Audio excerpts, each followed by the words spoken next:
name's Helen, I'm from the Crafty So-and-so, and today I'm going to show you an alternative to bunting. So to start, here's a couple of the things I'll be using for the tutorial today. Fabric scissors, plain white thread, I've got my chalk marker, some small scissors, pins at the back, the pattern here which is a 2 inches by 3.5 inches semicircle. You can use anything round to create a more accurate template. So to start with your alternative bunting, we are creating semicircles. Just a little bit different. This is my template here. I think I used a tape roll just to create this, cut it in half, and then at least you know that it's definitely round. First you want to pick out your fabrics, get them ironed and pressed so they're nice and neat. Then you should cut 2 of each one. Once you've got your 2, you want to put them faces together, right sides together, and sew around. Leave this top straight edge open. Once you've sewn your semicircle, you want to cut into the edges to relieve the fabric because it's not natural for it to sit on a circle, on a round. So you can use pinking shears that have got the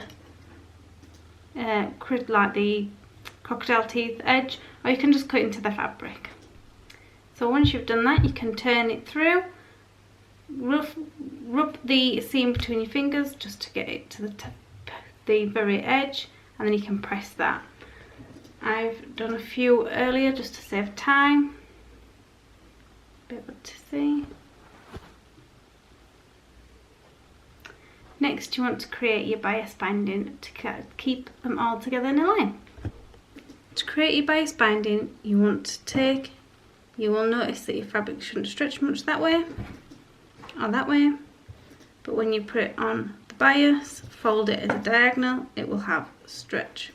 This is how you create your bias binding. It gives more give when you're sewing. Fold it over and create a 2-inch channel using your tape measure and your chalk pen.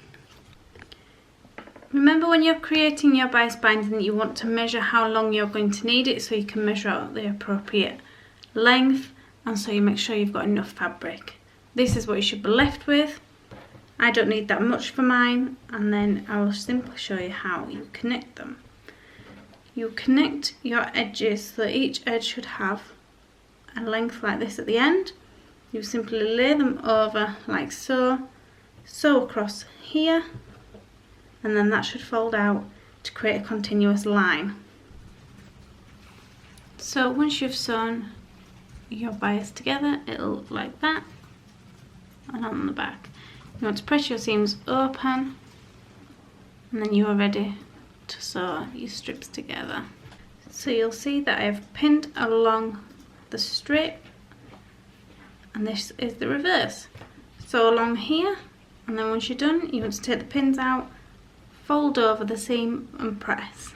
So as you can see, I've ironed and pressed down the seam, and also pressed over on this side a small channel, and then that will be pressed over again, and that will be sewn in place. Once you've folded over, you should end up with a small, probably about a centimetre thick band on both sides. Simply slip stitch this in place, or just top stitch it with your machine. And there you have it, your finished product. If you've enjoyed this tutorial, make sure you give it a thumbs up. You can subscribe to check out more tutorials coming in this way, and check out my blog for further details, link below.